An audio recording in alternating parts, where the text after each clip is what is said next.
Селям алейкум, хайрлах шамлар, витаю в эфире телеканала АТР. Вы смотрите информационно-аналитическую программу «Бугунь». Для вас работаю я, Гульсум Халилова, и я рада представить гостя, который присоединился к нашему эфиру. Це Олександр Краєв, експерт Ради зовнішньої політики, українська призма. Пане Олександре, вітаю вас, селям алейкум. Так, витаю. Пане Александре, планируем сегодня обсудить с вами общую ситуацию в Украине, ситуацию с поддержкой со стороны наших западных партнеров нашей страны. И учитывая, что, помимо всего прочего, вы также специализируетесь на американской политике, я бы хотела начать, конечно же, с поддержки Соединенных Штатов в Украине. Совсем недавно представитель Белого дома сообщила о том, что Америка готовит новый пакет помощи для Украины. Есть ли у нас какое-то понимание, о каком пакете помощи идет речь? Это какая-то военно-техническая поддержка или макрофинансовая? Что это?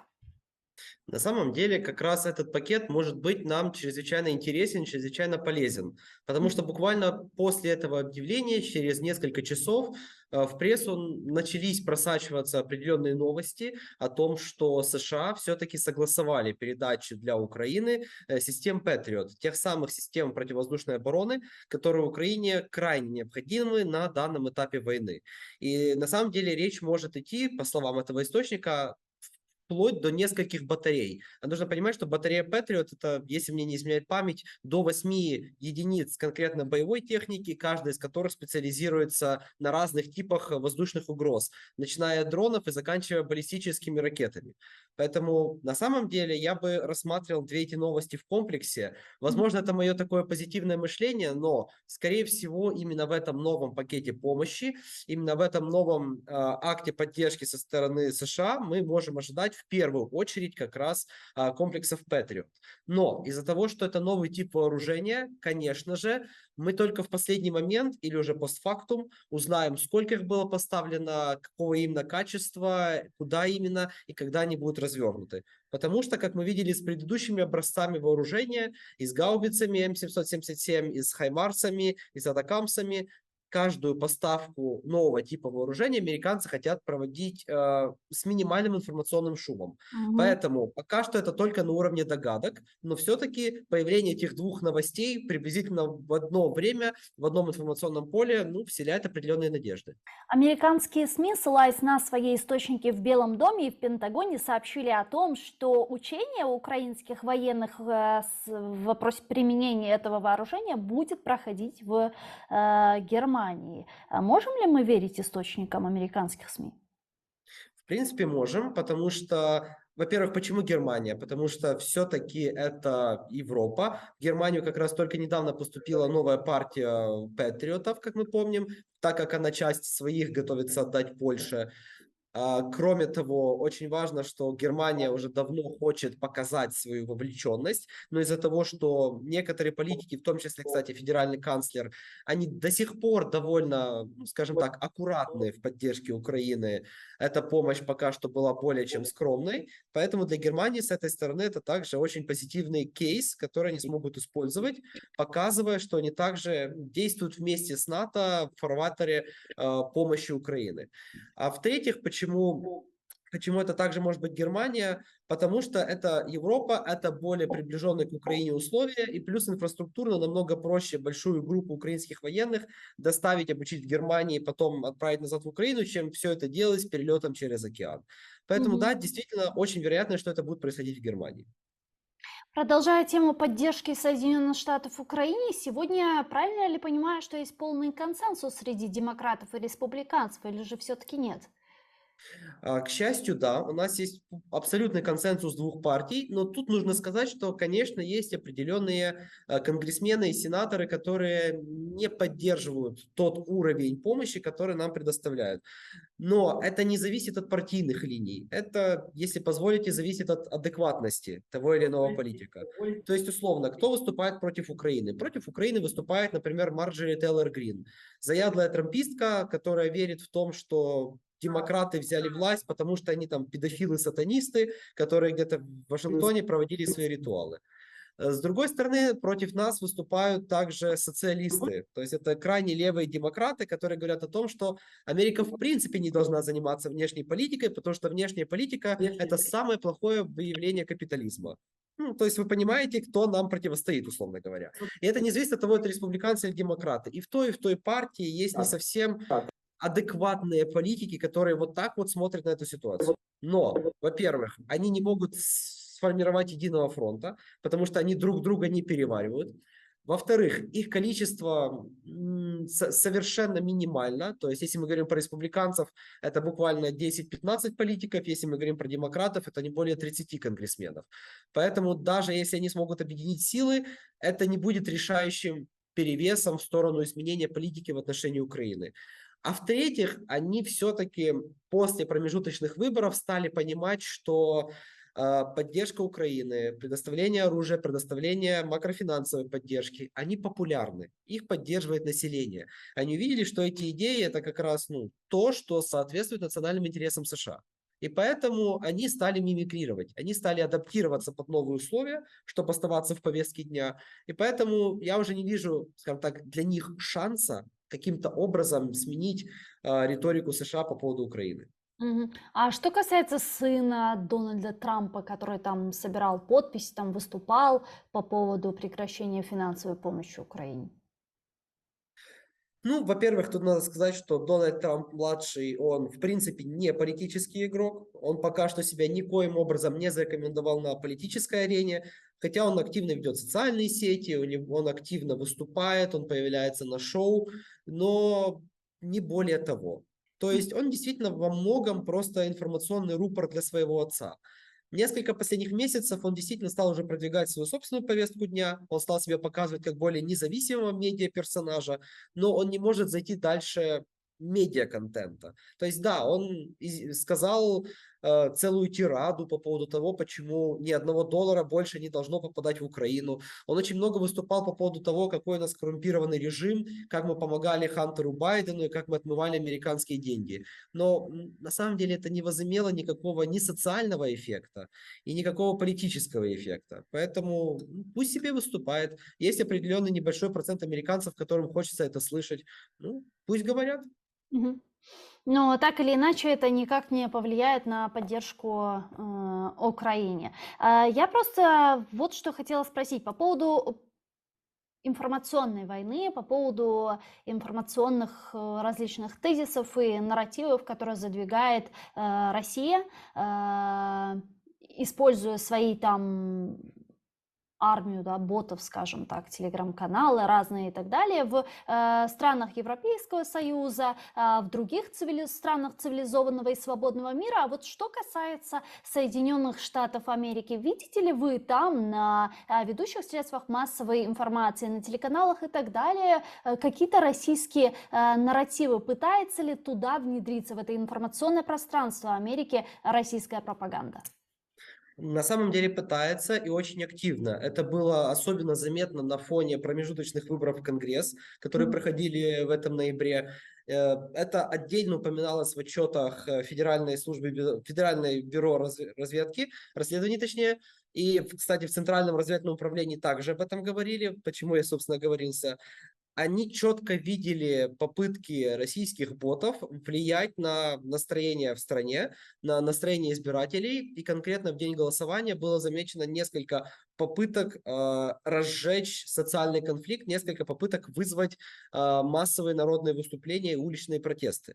То есть, если раньше, говоря там про 2016 год, мы говорили о целенаправленной информационной кампании Российской Федерации в Америке, сейчас мы говорили скорее о таких конкретных малогабаритных операциях, то есть попытки поднять восстание, попытки начать насилие на улицах, попытки начать протестные акции. То есть россияне действовали грубее, и, как мы видим, это не сработало. Ничего серьезного ни в день выборов, ни после того в Америке не произошло.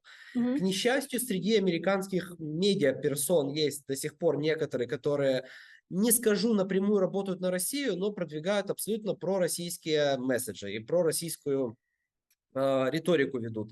Например, One American Channel, который абсолютно недавно был создан, если не ошибаюсь, это был 19 или 20 год, который, как они сами заявляют, является неконсервативным каналом. Он действительно стоит на засадах того, что это было право России, вообще Украина – это вопрос государства или нет, нужно рассмотреть Мгм. историю. Ну, все то, что говорит Кремль, просто сказано на хорошем английском языке. Мгм. Самый популярный, пожалуй, из таких пророссийских медийников – это, конечно, Такер Карлсон, который каждый вечер, каждую неделю, точнее, на своем шоу выступает как раз с теми идеями, что с Путиным нужно говорить, Украину не нужно так много поддерживать. Украина, в конце концов, коррумпированное государство, которое съест американский бюджет. Америка сама разжигает войну, Америка сама двигает мир к ядерному апокалипсису и так далее и тому подобное. То есть он опять-таки хочет презентовать себя как неоконсерватора, как какую-то адекватную правую оппозицию к, как он говорит, левакам-демократам. Но Мгм. на самом деле мы видим, что все это довольно маргинальная и пророссийская риторика, которая, к счастью, среди настоящих консерваторов в Америке имеет минимальный отзыв. Потому что основная аудитория Карсона и, кстати, One American Channel – это как раз та же аудитория, которая в свое время штурмовала Капитолий 6 января. Это вот любители конспирологии, это любители организации QAnon, это поборники теории про педофилов, сатанистов, демократов. Короче говоря, это вот эта маленькая, но, к несчастью, очень активная группа американского населения, которая до сих пор делает проблемы и демократам, и республиканцам. Мгм. Ну, вот когда мы говорим о какой-то маленькой группе, да, которая там верит в разные конспирологические теории, во всякий бред, это одно, но это не очень, я думаю, опасно. То есть это сразу понятно, кто, что, зачем, о чем, и, в принципе, это все открыто. Но когда вот какие-то российские нарративы очень ловко и очень завуалированно преподносятся какими-то крупными средствами массовой информации, это уже куда опаснее. Я говорю про Вашингтон-Пост, который уже не первый раз публикует статью с такими тезисами, что, я цитирую, «Использование президентом России Владимиром Путиным ядерного оружия может быть в том случае, если вооруженные силы Украины попытаются освобождать Крым. В случае неразрешения вопроса полуострова может привести к десятилетнему конфликту», пишет Вашингтон-Пост.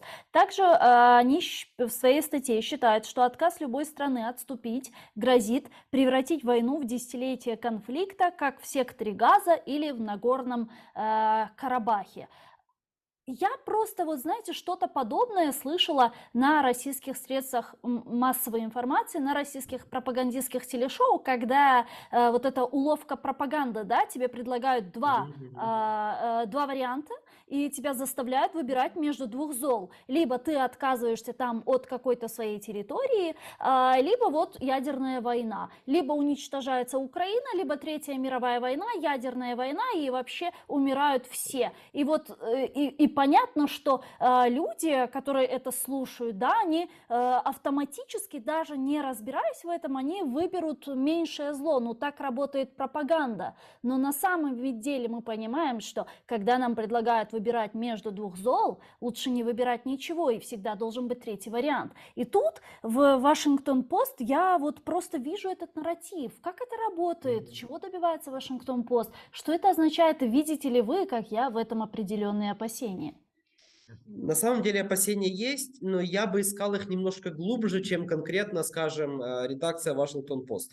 Мгм. Тут придется начать издалека. Да. Смотрите, в ключевых американских изданиях, таких как Washington Post, New York Times, Wall Street Journal, ну, всех ключевых медиа американских, особенно тех, которые до сих пор еще печатают свои газеты, у них есть два ключевых раздела. Все остальные так или иначе происходят из этих двух разделов. Это editorial, то есть то, что написано редакцией, редакционными журналистами, одобрено главным редактором. И это гостевой блог, который у них называется opinion, то есть частное мнение.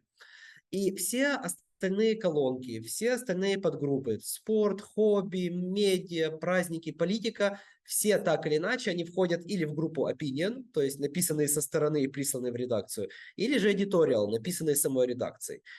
В чем проблема с такими медиа, в чем проблема как раз со второй группой «Частное мнение»?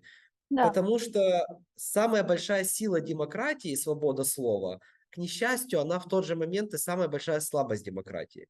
Потому что мы должны выслушать всех. А если мы должны выслушать всех, то, ну, условно говоря, что может запретить какой-то фабрике троллей российской выпустить 5, 10, 15 статей с нормальным аналитическим бэкграундом, с нормальной аргументацией вроде как, хорошего формата, с хорошим английским языком и заслать их во все редакции в группу Opinion. Что, условно говоря, может запретить Российской Федерации нанять нескольких бывших профессиональных журналистов на Западе для того, чтобы они этот нарратив продвигали? Что может им запретить как раз вот через группу «Частное мнение» сформировать определенное понятие и среди читателей того или иного журнала, газеты, медиа, и среди его редакции, что вот преимущественно читатели думают так, а значит, давайте для них писать вот это. И вот тут мы подходим как раз к Вашингтон-Пост. С одной стороны, на нее действительно повлияла вот эта проблема большой рубрики «Частное мнение», того, что россияне целенаправленно очень долго кормили редакцию конкретно таким взглядом на войну. И конкретно такими письмами от читателей, от независимых экспертов, бывших журналистов и так далее. Но тут еще есть другой аспект, конкретно уже про Вашингтон-Пост. Как мы знаем, Вашингтон-Пост была как раз той газетой, которая в свое время вскрыла очень много скандалов на фоне Вьетнамской войны. И Да. во многом именно Вашингтон-Пост вскрыла то, что делала администрация Никсона во Вьетнаме и в плане сглаживания потерь, и в плане применения запрещенных веществ, и химического оружия, и напалма, и так далее, и тому подобное. Именно Вашингтон-Пост потом, если бы не Боб Вудвард и его коллеги, не было бы Уотергейтского скандала, и Никсон бы не ушел в отставку. Если бы не Вашингтон-Пост, в свое время не вскрылась бы большая афера администрации Джорджа Буша-младшего на фоне войны в Ираке. То есть Вашингтон-Пост изначально уже позиционирует себя как, во-первых, пацифистическое издание, во-вторых, издание, которое везде ищет скандал, подвох, подлог, и в-третьих, издание, которое априорно контрсистемное, которое не доверяет Вашингтону. И поэтому, когда Вашингтон говорит, что мы должны давать Украине все, что нужно, мы должны поддерживать Украину до конца, мы должны давать все оружие, конечно же, такие контр-эстеблишмент издания, которые до этого всю историю видели, как Вашингтон делает что-то неправильно, они, конечно же, думают, а это может быть второй скандал, как с Вьетнамом? Или второй скандал, как с Ираком? Может ли это быть опять та самая игра, которую в свое время вел министр обороны Рамсфельд? И поэтому, конечно же, они скорее будут печатать колонки, материалы и издания, которые говорят о том, что не все так однозначно. И это вот вторая большая проблема, особенно с демократическими медиа в США, что они во всем, что делает Вашингтон, видят подвох. А Мгм. сейчас Вашингтон делает абсолютно правильные вещи, но они все равно видят подвох. Ну, а если говорить вот реально про Крым, да, про возможные красные линии, о которых там Россия говорила последние 8 лет, о возможности применения ядерного оружия и так далее. Как вы думаете, вот эти красные линии, они все еще есть или уже все линии, в принципе, стерты? На самом деле, с моей точки зрения, линии стерты. Причем стерты не только Россией, но и российские красные линии также были стерты. Последние атаки Украины на аэродромы со стратегическими бомбардировщиками под Энгельсом, под Курском, под Рязанью, они в принципе показали, что Россия может все проглотить. Она, условно говоря, все стерпит. Это, знаете, это как популярный мем был в интернете, и мне кажется, он лучше всего пишет эту ситуацию, Мгм. что русские, они сильные. Они сначала как терпят, а потом как еще терпят, что аж дотерпятся. Вот на самом деле вот это та ситуация. То есть они же грозили нам ядерным апокалипсисом. Давайте вспомним там Медведева или спикера Володина Да. или другие говорящие головы. Еще в апреле они говорили, что любой удар по Крыму, любого формата, это сразу ядерная война. Ну что, мы уничтожили почти всю авиацию Черноморского флота прямыми ударами по территории Крыма. Потом мы отбили Херсон, мы освободили Харьковскую область, мы ударили теперь в самое сердце российской армии по ее стратегическим бомбардировщикам. Ну и что-то как-то пока никакого удара, никакого ответа, даже заявления серьезного, прямо скажем, не было. Давайте вспомним, что после ударов по Ту-95, которые были как раз под Курском, Рязанью и Энгельсом, Энгельс. следующее заявление Путина как раз было о том, что, ну, ядерное оружие, но мы же не будем его первыми применять. Да, конечно, мы Да. это оставляем право за собой. Не, но мы же не можем так, мы же не какие-то варвары. То есть с точки зрения американцев и с точки зрения Запада, и мне кажется, мы тоже должны на это так смотреть, теперь можно все. Россия фактически показала, что даже ударами по объектам ядерной инфраструктуры А нужно понимать, что тот же аэродром в Энгельсе – это аэродром ядерной инфраструктуры. Он предназначался для стратегических бомбардировщиков для ударов в сторону западных стран, в сторону НАТО. И мы по нему попали. Мы практически уничтожили там часть этой инфраструктуры. И россияне не отреагировали. Значит, теперь можно все. Красных линий в отношении России теперь просто быть не может. Ну и плюс ко всему, Путин до сих пор не прокомментировал деоккупацию Херсона. Он ничего по этому поводу не сказал, всего лишь одно заявление сделал Песков, и это заявление звучало примерно так. А что тут говорить? Всем понятно, что это территория России. И все, и больше ничего. И, собственно, недавно Путин отменил свою ежегодную пресс-конференцию. Это впервые произошло за последние 10 лет. Как вы думаете, здесь есть какие-то политические мотивы?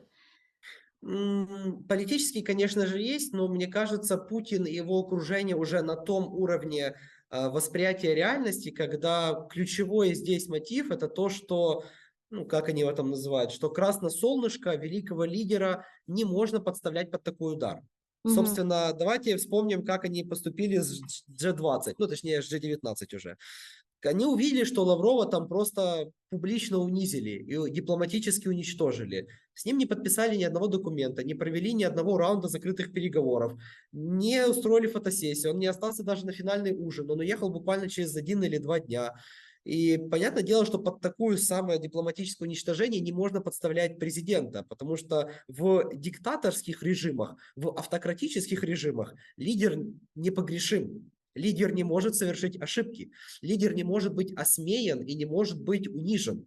И потому, мне кажется, такая же причина прослеживается и здесь. Путин не может потерять свой статус, особенно в глазах россиян.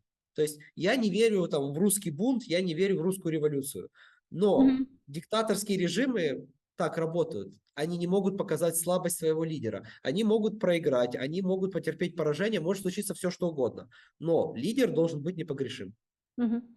А, кстати, вот по поводу ядерного оружия, это что получается, вот эти все угрозы, которые звучали, да, это все был блеф?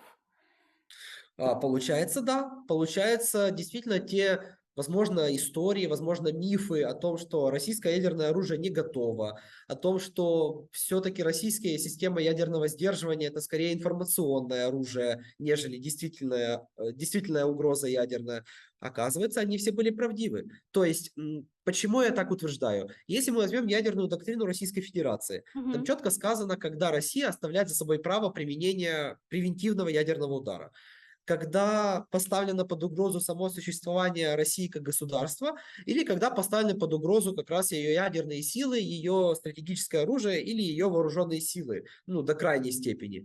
Мне кажется, поражение России под Херсоном в Харьковской области, наша атака на инфраструктурные объекты их ядерных сил сдерживания, с точки зрения их доктрины, того, как она написана, ну, извините, для России это уже достаточная причина. Кроме того, Россия единственное государство с ядерным оружием, которое имеет так называемую концепцию ограниченной ядерной войны. То есть не сразу запуск сценария апокалипсиса, когда первая ракета пошла, и все, и мы понимаем, что это уже конец цивилизации. Россия, в отличие от США, от Британии, от Франции, рассматривает ограниченное применение ядерного оружия. То есть, например, во время учений Запада 2020 они тестово применяли как будто бы 2 тактических ядерных заряда по Мгм. оборонным рубежам стран НАТО, и потом устраивали прорыв батальонами, тактическими группами, разрыв этой линии обороны. То есть они даже в обычном конфликте, без прямой угрозы, рассматривали ранее применение ядерного оружия.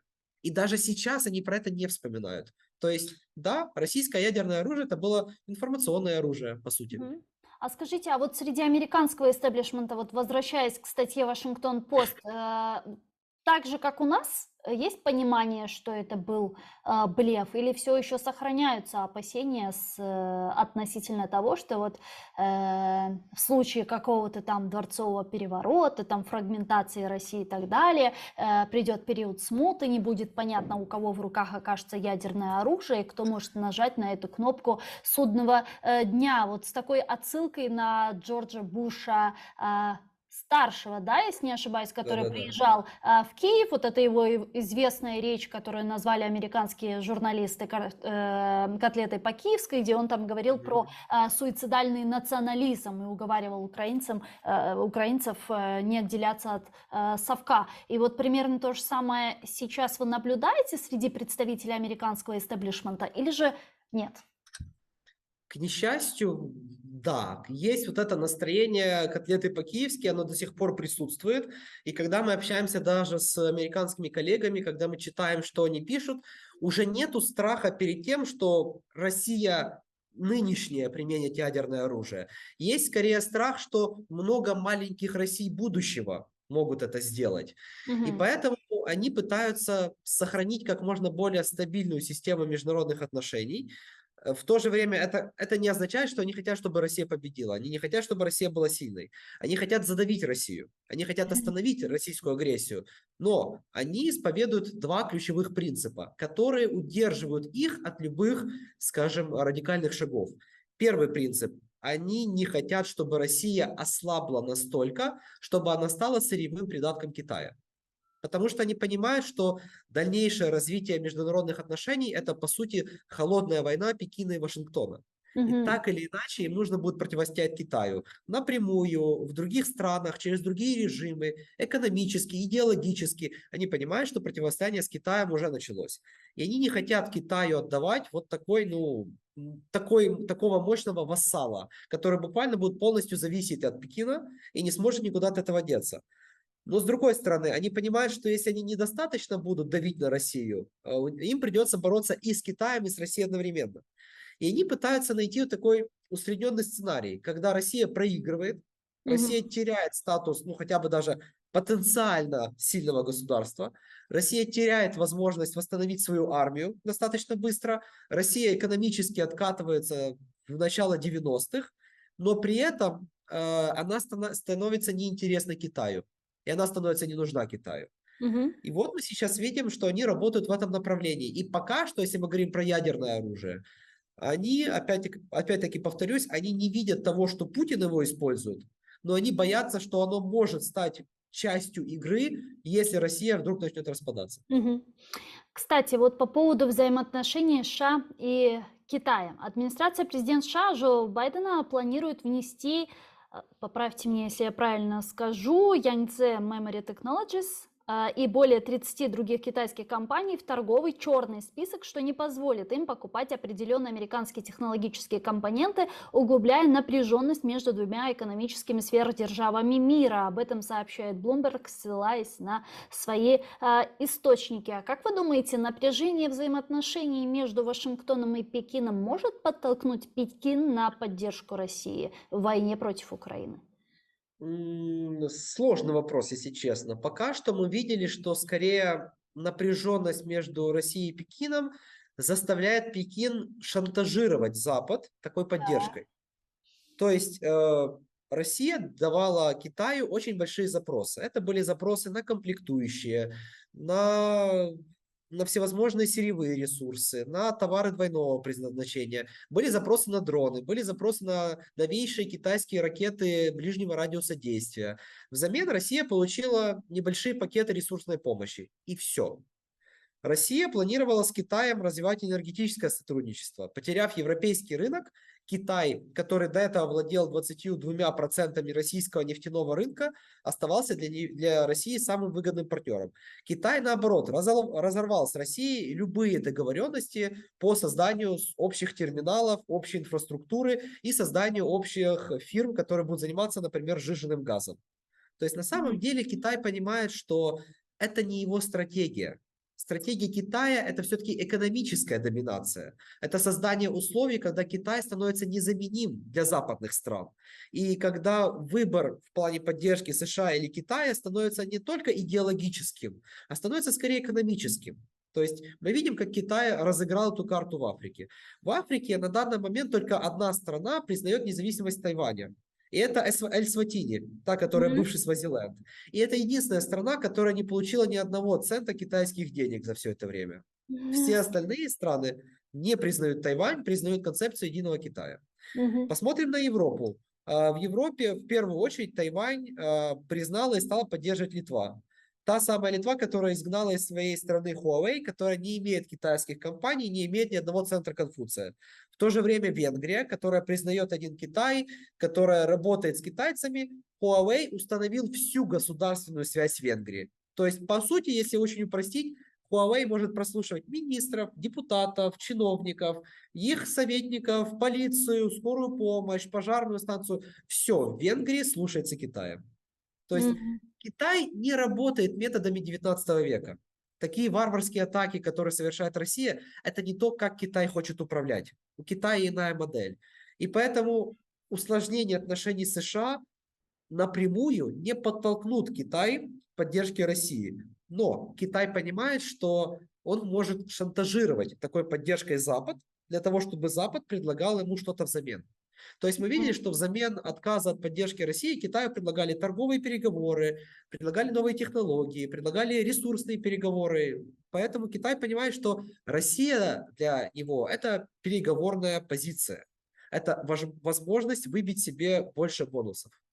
Учитывая амбициозные действия Китая на африканском континенте, как вы думаете, они могут претендовать на территории России на Дальнем Востоке? На самом деле могут. Они показывали свою заинтересованность и в регионе, ну, как мы видим, поддержкой миграции, поддержкой рабочих программ, поддержкой двойных дипломов как раз для этого региона. То есть Китай так или иначе культурно, социально, гуманитарно готовит этот регион к большему сотрудничеству с Китаем. Назовем это пока так мягко. Может ли это перелиться в определенный приграничный конфликт, не знаю, войну за территорию? Сомнительно. Опять-таки, Китай работает немного другими методами. Давайте вспомним с вами конец марта, если не ошибаюсь, это был, когда Россия просто закрыла московскую биржу, свою центральную биржу, которая занималась как раз федеральными нефтегазовыми и ресурсными компаниями. И открывала ее впоследствии всего несколько раз в течение лета. Мгм. Каждый раз, когда открывалась московская биржа, заходил китайский Центробанк, заходили большие китайские инвесторы и скупали по дешевке акции федеральных ресурсных компаний российских. Таким образом, они теперь имеют, если не контрольный пакет акций, то минимум 15-25% в Норникеле, Роснефти, Газпроме и в других российских гигантах. То есть Китай не завоевывает Россию. Китай скорее покупает Россию на гаражной распродаже. Ну, в таком случае Россия может не рассчитывать на помощь Китая в войне против Украины, и Китай в этом вопросе будет до последнего сохранять нейтралитет. Именно так, потому что Китаю невыгодна война, но Китаю выгодна не очень сильная Россия, потому Мгм. что в таком случае Россию можно намного дешевле купить, и в таком случае Россия намного более сговорчива. А это и нужно, по сути, Китаю. И опять-таки это то, что помогает Китаю шантажировать Запад, что для него также выгодно. Мгм. Давайте тогда обратимся к Западу, а именно к Европейскому Союзу. Совсем недавно, наконец-то, Европейский парламент одобрил регламент, который позволяет перечислить пакет поддержки в размере 18 миллиардов евро Украине после того, как Венгрия наложила вето на первоначальное предложение. Насколько я понимаю, это беспрецедентный пакет поддержки Украине, который сейчас вот это решение принял Европейский парламент с начала широкомасштабного вторжения, но Венгрия в первое время ветировала это решение, но Урсула фон дер Ляйен тогда сказала, что даже несмотря на то, что Венгрия пытается этому противостоять, мы все-таки примем это решение, и после чего, видимо, после определенных переговоров с Венгрией, возможно, каких-то предложений, Венгрия эта макрофинансовая помощь Украине выделена. Вот когда мы говорим о консенсусе в европейском, какой? Консенсус в Европейском Союзе шаткий. Консенсус в Европейском Союзе, особенно в сфере внешней политики, это то, к чему Европейский Союз только приходит. То есть, действительно, Венгрия сейчас проблемна для Европейского Союза в первую очередь не просто тем, что она нарушает права человека, как это уже говорил Европейский суд, не только тем, что они задерживают выплаты в общий бюджет, не только тем, что они мешают принимать определенные решения. Венгрия, по словам Урсулы фон дер Ляйен и Шарля Мишеля, Венгрия подрывает идею европейского единства. А тут уже мы должны вернуться к установочным документам ЕС, которые недавно были обновлены, и была внесена концепция так называемой глобальной Европы. Мгм. Глобальная Европа – это, по сути, концепция, которая говорит о том, что Европейский Союз должен наравне с Соединенными Штатами, Китаем, Индией стать глобальным игроком, гуманитарным, экономическим, политическим и, возможно, даже военным. То есть, по сути, это четкая пошаговая стратегия, как ЕС должно себя презентовать и как оно должно влиять на политику в определенных регионах. Но для того, чтобы этого достичь, для того, чтобы воплотить эту стратегию, понятное дело, нужны решения, принятые консенсусом. Потому что на данном этапе все решения в ЕС принимаются консенсусом. И даже когда будут проведены определенные реформы, вот у нас есть предложение Олафа Шольца про так называемое голосование квалифицированного большинства, даже тогда вопросы внешней политики останутся в пределах решений, принятых консенсусом. И потому позиция Венгрии подрывает потенциальное глобальное значение ЕС. Позиция Венгрии ставит под вопрос саму концепцию геополитики Европейского Союза. Мгм. И, конечно, институции ЕС это не принимают. Мы видим блокировку бюджета для Венгрии, мы видим судебные дела, которые идут против Венгрии в контексте попирания прав человека. То есть, наконец-то, нужно сказать, что ЕС начал выполнять свою полицейскую функцию. До Мгм. этого ЕС постоянно пытался со всеми договориться и всем быть приятным. Но вот теперь, когда идет война, которую объявила Российская Федерация всему адекватному миру, когда идет передел сфер влияния, когда идет изменение самой структуры международных отношений, ЕС наконец-то понял, что не можно всегда быть просто мягким. Не можно быть просто хорошим менеджером, который хочет всем нравиться. Иногда нужно показывать и силу, хотя бы внутри своего блока. Но как вы думаете, что повлияло на изменение этого понимания, на изменение этой риторики, на трансформацию этой риторики? Потому что сначала, если посмотреть на заявление даже Олафа Шольца, Эммануэля Макрона и так далее, и посмотреть на нынешние их заявления, то складывается такое впечатление, что они стали ястребами поддержки Украины. Ну, конечно, до Латвии, В Литвы, первую очередь, Эстонии, Польши, наверное, им далеко, но да. все же. Да, на самом деле обстоятельства, вот в первую очередь среди этих обстоятельств то, что Украина выстояла. Мгм. То есть в чем была логика того же Олафа Шольца, в чем была логика всех европейских левых, в чем была логика социал-демократов, и туда же, кстати, приписываем основную часть французского политикума. Европейская внешняя политика последние 40 лет формировалась под эгидой пацифизма и экономизации. То есть Европа не встревает, особенно Германия, если говорить о Германии, не встревает в большие конфликты.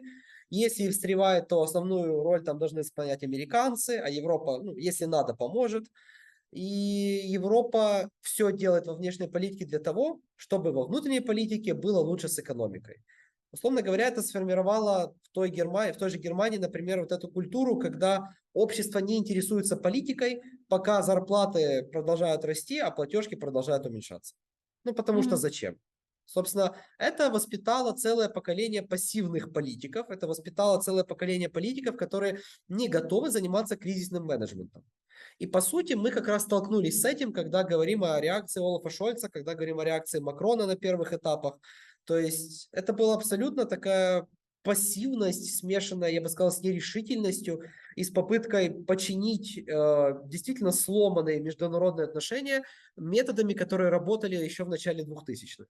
Но, к счастью, мы видим, что, как бы это сейчас странно ни прозвучало, понадобилось всего 9 месяцев для того, чтобы изменить мышление целой декады просто европейских политиков, целых партий в Европейском Союзе, в отдельных европейских странах. На самом деле раньше на такие изменения уходили годы.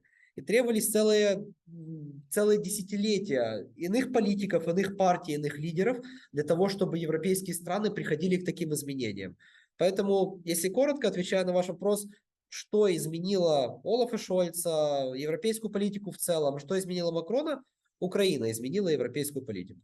А скажите, как вы думаете, вот рассчитывает ли все-таки старая Европа, да, скажем так, Макрон, там Шольц, на то, что могут состояться переговоры с путинским режимом, на то, что в результате этих переговоров можно достигнуть какого-то прекращения огня. И почему задают вопрос? Потому что недавнее заявление Олафа Шольца, она вызвала бурю эмоций и негодований. Так он сказал, что если Россия выведет войска с Украины, есть шанс возобновления переговоров и в экономических взаимоотношений с нынешним руководством России. Я просто не понимаю, как можно вести переговоры и даже возобновлять какие-то экономические взаимоотношения с тем режимом, который, ну вот, ведет себя как террорист и убивает мирное население, а если сейчас говорить, то провоцирует гуманитарную катастрофу, когда бьет по нашей энергетической инфраструктуре,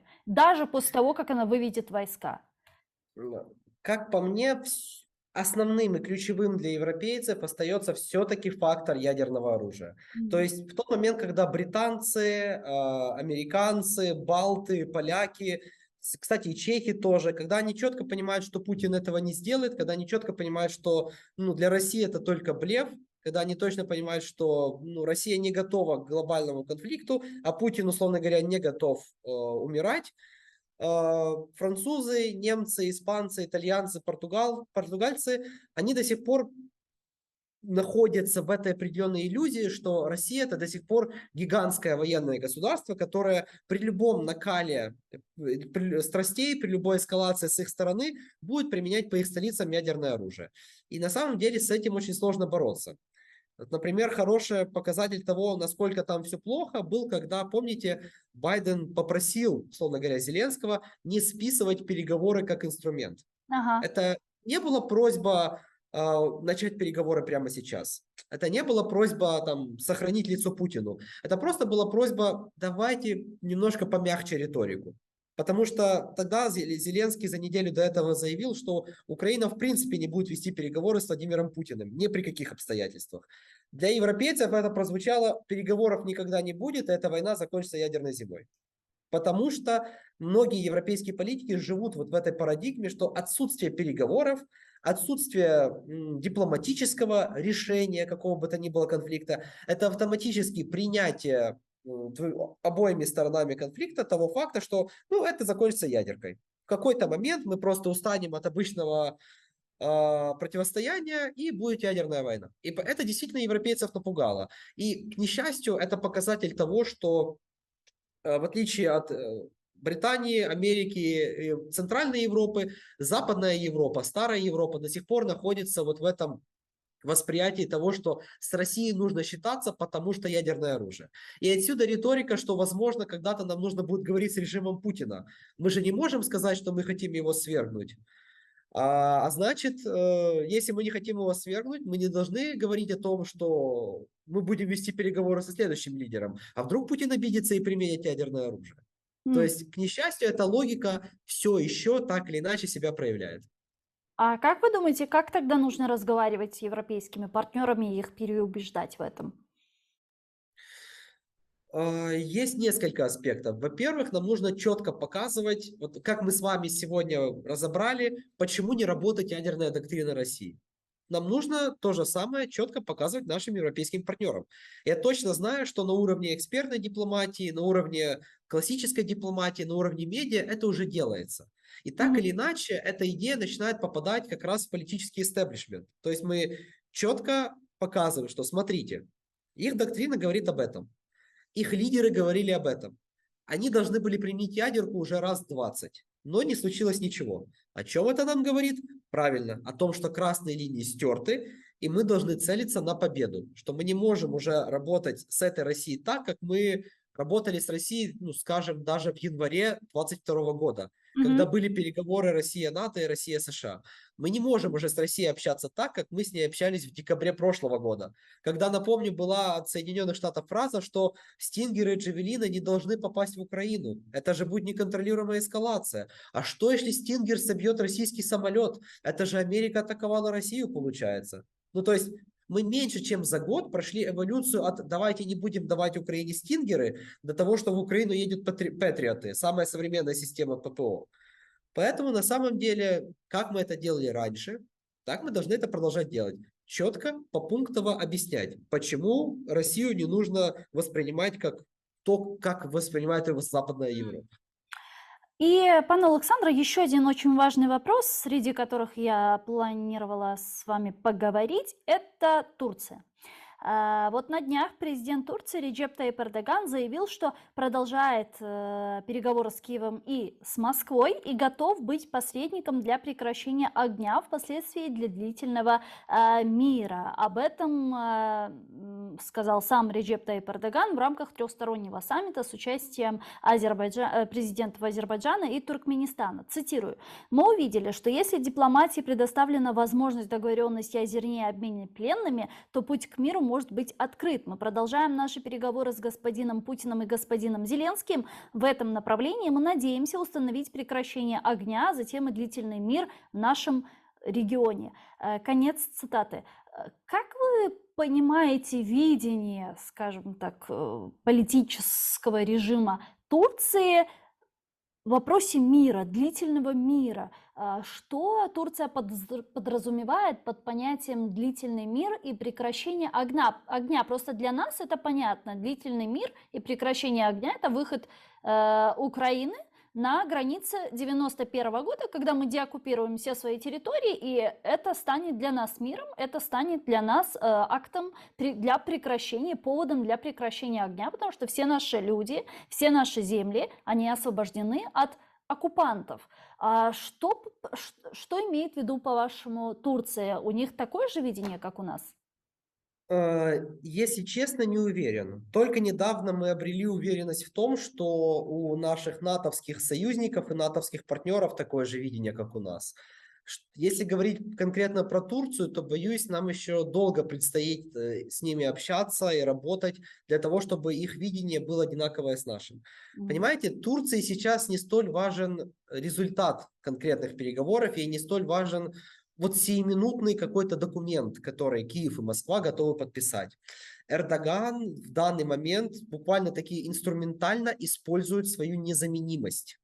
Он незаменим для Москвы, потому что это последний лидер блока НАТО, который готов говорить с Путиным, который готов ему помогать дипломатически, который готов доносить его точку зрения другим западным лидерам. Но в тот же момент он незаменим для НАТО. Он незаменим для НАТО не только в контексте России, он незаменим для НАТО в контексте Сирии. Он незаменим для НАТО в контексте Нагорного Карабаха. Он незаменим вообще для НАТО в контексте региона и даже того же Ирана.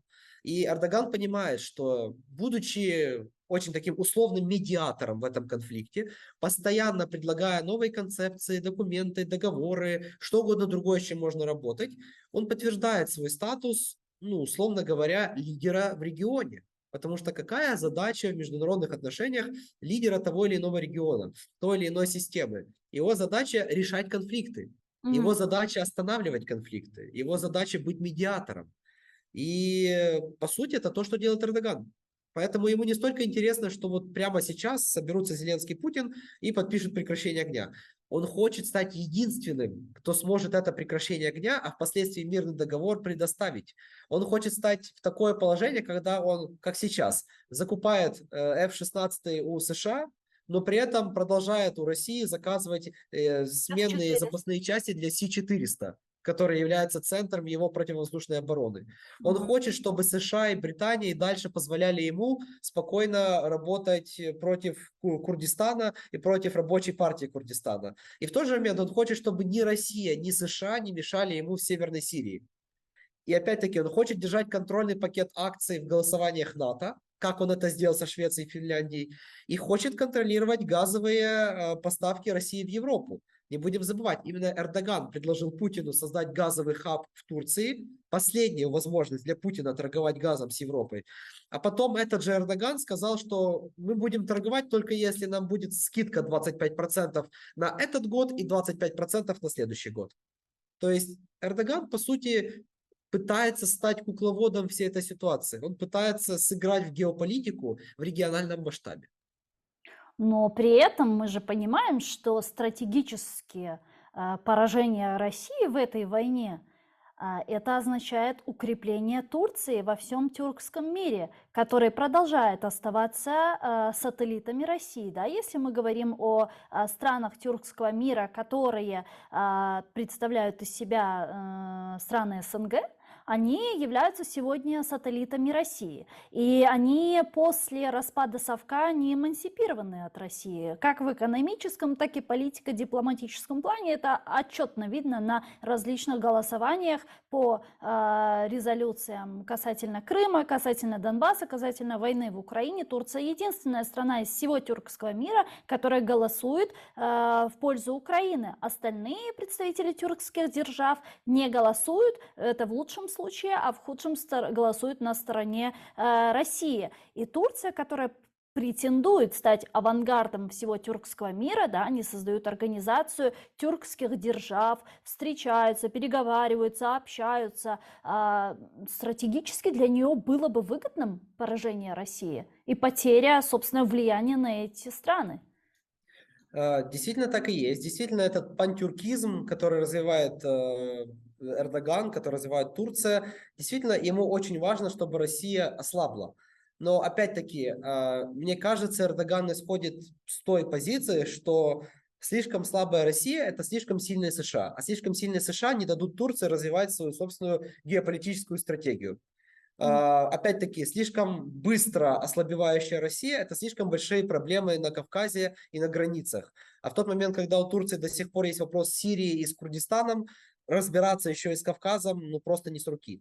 Поэтому, ну, это мое мнение, к несчастью, не могу его, скажем так, аргументировать точной информацией с полей, но выглядит ситуация таким образом, что Турция в чем-то пародирует позицию Китая. Что они понимают, что более слабая, более невлиятельная Россия для них выгодна, но они также понимают, что пока Россия есть, пока Россия имеет какое-то влияние, пока Россия имеет какую-то возможность быть таким себе жуком в муравейнике, который постоянно вносит хаос, им такая ситуация также выгодна, как минимум для общения с Соединенными Штатами Америки. И поэтому Турция остается у себя на уме, Турция остается при своих интересах и пытается, опять-таки, с обеих сторон как можно больше выторговать, пока ситуация настолько ей благоприятствует. Ну, очевидно, что сегодня у путинского режима уже нет дороги обратно. Та война, которую он начал, абсолютно беспрецедентная в новейшей истории, она не имеет никакого другого выхода для него, да, в данном случае, кроме как какого-то международного трибунала и привлечения к ответственности. И мне кажется, вот этот стратегический проигрыш, они уже некоторые тоже сами осознают, и тому свидетельством есть их ракетные удары, абсолютно демонстрирующие их беспомощность, когда они начинают терроризировать народ, терроризировать гражданское население, так как не могут добиться никаких успехов на фронте.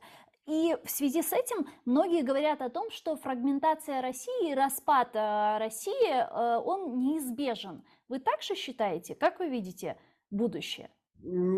Я стараюсь пока что своему оптимизму не давать, скажем так, абсолютный полет.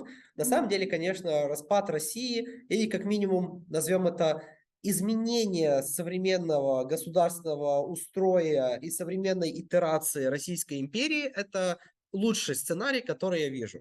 Мы понимаем, что Российская империя в том виде, в котором она существует сейчас, это действительно просто очередная историческая итерация Российской империи. Это не демократия, это не какое-либо изменение постсоветское. Это действительно империализм в чистом виде, воплощенный в лучших традициях славянофильства. И поэтому, так или иначе, Россия должна измениться. Россия должна измениться на государственном уровне для того, чтобы в течение одного, двух, трех поколений изменилось мышление людей. Чтобы население, те, кто принимает решения, те, кто голосует, те, кто строит экономику, они не смотрели на мир через призму имперскости. Потому что имперские настроения в России – это не проблема элиты. Это мышление народа, это то, что мы называем в международных отношениях стратегическая культура. Это то, как народ воспринимает себя в мире и мир вокруг себя. Мир с собой в нем, условно говоря. И Россия в этом плане абсолютно четко определяется как имперская стратегическая культура. И они должны пережить вот это изменение. Как в свое время это пережила Франция, как в свое время это пережила Британия, как когда-то это переживет Китай, потому что Китай тоже подпадает под категорию имперской стратегической культуры. Поэтому это идеальный вариант. более, скажем, прагматический, более возможный вариант – это смена режима. Как минимум смерть Путина, распуск его младоолигархов, изменение экономической, политической элиты и, соответственно, изменение военной элиты. Это более прагматический сценарий, который также абсолютно подходит под наши интересы и позволит нам, ну, хотя бы на определенное время иметь спокойствие, иметь лаг для нашего развития и иметь шанс изменить Россию. Потому что, по сути, главная победа Украины будет не только и не столько в освобождении территорий, сколько в изменении России. Как только мы сможем вместе с нашими союзниками поменять Россию, хотя бы режимно, в идеале в политическом мышлении, тогда мы будем в безопасности. До этого всегда будет сохраняться, возможно, маленький, но все-таки шанс, что появится какой-то очередной Путин, Сталин, Александр III, Александр I, Петр Великий, кто угодно, кто резко вспомнит, что Киев – мать городов русских. Дякую вам дуже, пане Олександре. Чох сагом, что нашли время, подключились к нам в эфир и ответили на наши вопросы. Олександр Краєв, експерт Ради зовнішньої політики «Українська призма», був з нами на прямому зв'язку. Залишайтесь першим кримсько-татарським. Коршкенджа.